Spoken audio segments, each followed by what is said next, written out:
बिस्मिल्लाहिर्रहमानिर्रहीम जी अस्सलाम वालेकुम। मेरा नाम डॉक्टर वहीद हसन है। बहुत सारे फार्मर्स का ये सवाल होता है कि हमारे जो है वो गाय या भैंस उसका दूध पतला हो गया है। पहले वो सही दूध दे रही थी, गाढ़ा दूध दे रही थी, अब पतला हो गया है।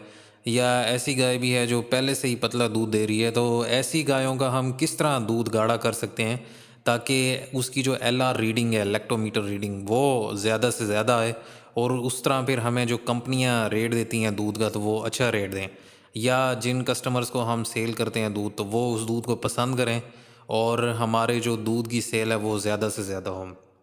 या हमारे अपने घर की जो गायें भैंसें हैं तो हम घर में खुद इस्तेमाल कर रहे हैं तो हमारे जो घर का दूध है वो गाढ़ा हो, तो ये किस तरह पॉसिबल है। तो इन जो भी तमाम फैक्टर्स हैं उस पर मैं रोशनी डालूँगा। तो उम्मीद है आज की वीडियो आपके लिए फ़ायदा मंद होगी। फ़ायदा मंद हो तो ज़रूर कमेंट्स में बताइएगा और मज़ीद भी सजेशंस जो आपके जहन में हो तो ज़रूर दीजिएगा। तो वीडियो शुरू करते हैं। सबसे पहली बात है फीडिंग के मुतल्लिक, क्योंकि जब भी जानवर जो भी जानवर दूध देता है तो उस दूध के जो कंपोनेंट्स हैं, protein, fats, minerals, water content वगैरह, वो सारे डायरेक्टली रिलेटेड होते हैं कि जानवर को आप क्या चीज़ें कितनी मिकदार में खिला रहे हैं, कौन सी चीज़ें खिला रहे हैं, कितनी मिकदार में खिला रहे हैं, दिन के किस वक्त खिला रहे हैं और किस तरह खिला रहे हैं। ये तमाम फैक्टर्स जो हैं वो दूध की कंपोजिशन पे डायरेक्टली अफेक्ट करते हैं। तो सबसे पहले बात कर लेते हैं अब दूध गाढ़ा किस वजह से होता है। फैट्स उसमें ज़्यादा होने की वजह से, फैट ज़्यादा या कम होने की वजह से।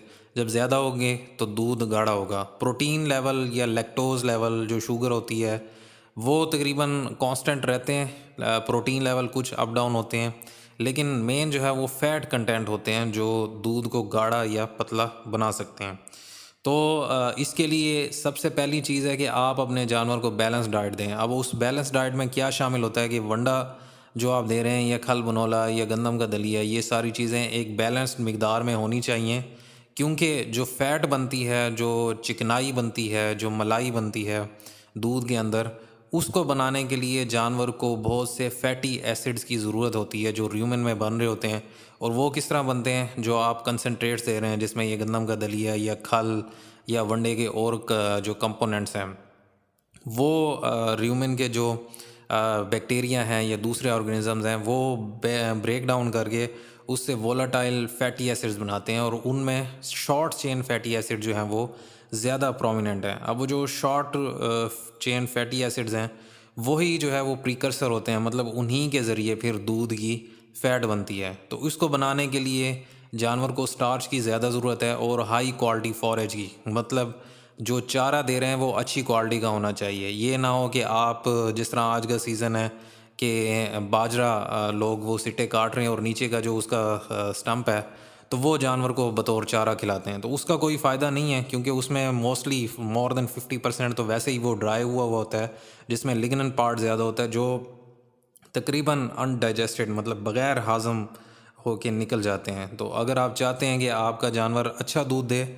और गाढ़ा दूध दे तो उसके लिए फ्रेश पाउडर ज़रूरी है और साथ ही हाई क्वालिटी पाउडर। जवान चारा जब भी आप जानवर को काट कर देंगे, चाहे वो मकई का है, चाहे नेपियर का है, चाहे ज्वार का है, चाहे इवन बाजरे का भी है, तो वो आपके जानवर की प्रोडक्शन बूस्ट करने में, प्रोडक्शन ज़्यादा करने में, दूध की क्वालिटी और क्वांटिटी, मिकदार और मेयार दोनों ज़्यादा करने के लिए इंतहाई ज़रूरी साबित होता है। तो इसलिए मकई का चारा आप दें, फ्रेश दें, साइलेज देंगे तो उससे और ज़्यादा बूस्टअप होगी, उसकी दूध की जो है वो चिकनाई बढ़ेगी।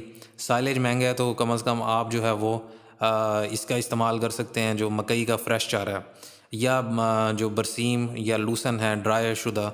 बरसीम के कुछ इश्यूज़ होते हैं कि दूध में वो कोई स्मेली टेस्ट पैदा करता है, तो चलें बरसीम को आप अवॉइड करें, लूसन आप दे सकते हैं या रोड ग्रास का इस्तेमाल कर सकते हैं।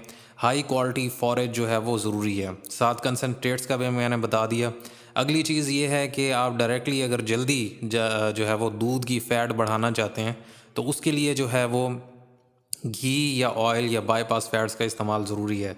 उसकी भी मैंने अलहदा वीडियो बनाई हुई है कि कौन से जानवर को आप कितनी मिकदार दें ताकि उसकी जो है वो बॉडी ग्रोथ भी अच्छी हो, दूध की जो है वो चिकनाई भी उसमें भी इजाफा हो, तो वो वीडियो देख लें।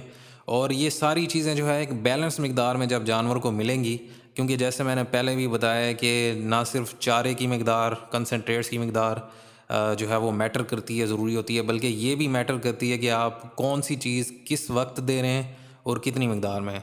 तो ये तमाम चीज़ें आपके जानवर के लिए ज़रूरी हैं। बैलेंस डाइट जो है वो प्राइमरी चीज़ है, तो इसीलिए आप लाज़मी किसी क्वालिफ़ाइड डॉक्टर से मशवरा करें और अपने जानवर का डाइट प्लान तरतीब दें। तो मेरे साथ भी आप मशवरा कर सकते हैं, डाइट प्लान की जो है वो डिटेल्स मैं आपको दे सकता हूँ। मेरे व्हाट्सएप नंबर पे आप रब्ता कर लें किसी भी जानवर के मुतल्लिक। तो ये एक हो गई प्राइमरी चीज़ खुराक की। अगली चीज़ आती है कि जानवर पर माहौल का भी असर होता है। जिस शेड में या जहाँ पे आपने रखा हुआ है, अगर जानवर को आप कंफर्टेबल माहौल देंगे तो उसकी वजह से जानवर की जो प्रोडक्शन है वो भी ज़्यादा होगी। मिसाल के तौर पे अगर आपने सख्त फ़र्श पे जानवर को रखा हुआ है और शदीद गर्मियाँ हैं, उसमें आपने फ़ैन का इंतज़ाम नहीं किया हुआ है, या जो है बाकी जिस तरह लवाज़मात होते हैं कि शॉवर्स वगैरह, तो उसमें फिर जानवर ज़िंदा तो रहेगा लेकिन वो ऑप्टिमम प्रोडक्शन नहीं होगी। और ख़ास तौर पे जो फ्रीजियन नस्ल के जानवर हैं वो तो बहुत ज़्यादा गर्मी करते हैं, तो वो तो उनका सर्वाइव करना या प्रोडक्शन देना या फ़ायदेमंद रहना वो तो फिर उसमें पॉसिबल भी नहीं होता। तो इसलिए जानवर को जितना आप अच्छा माहौल देंगे, सर्दियों में गर्म माहौल और गर्मियों में ठंडा माहौल, तो उतना ही जानवर के लिए फ़ायदा है। अच्छा, इसमें एक और बात है कि ब्रीड्स का भी बड़ा फ़र्क होता है। जिस तरह फ्रीज़ियन का अगर आप करें तो उसमें जो फ़ैट की रीडिंग है वो वैसे ही कम होती है। जो फ़ैट कंटेंट है वो 3.5 से लेकर तकरीबन 4.5 या मैक्सिमम जो है वो 5 तक होते हैं, 5% तक। 5% मतलब चिकनाई होती है या फ़ैट्स होते हैं। लेकिन जो दूसरी नस्लें हैं जिस तरह साहिवाल हो गई या चोलिस्तानी हो गई, तो इनकी जो फ़ैट परसेंटेज है वो 7% तक जाती है, 7% तक जाती है।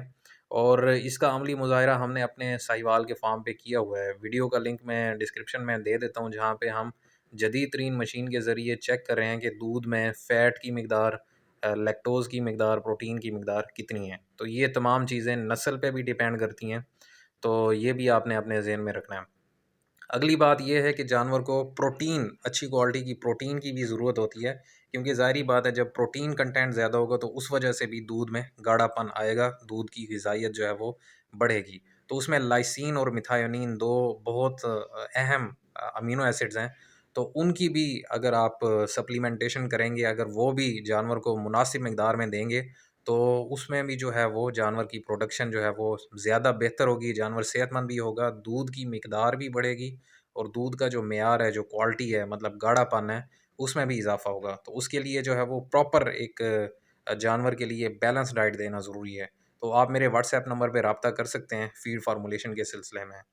तो मज़ीद भी अगर आपके ज़हन में कोई सवाल है तो आप कमेंट्स में या व्हाट्सएप नंबर पे पूछ सकते हैं। तो दुआ में याद रखिएगा, अल्लाह आपका निगहबान हो। अल्लाह हाफ़िज़। तो मज़ीद भी अगर आपके ज़हन में कोई सवाल है तो आप कमेंट्स में या व्हाट्सएप नंबर पे पूछ सकते हैं। तो दुआ में याद रखिएगा, अल्लाह आपका निगहबान हो। अल्लाह हाफ़िज़।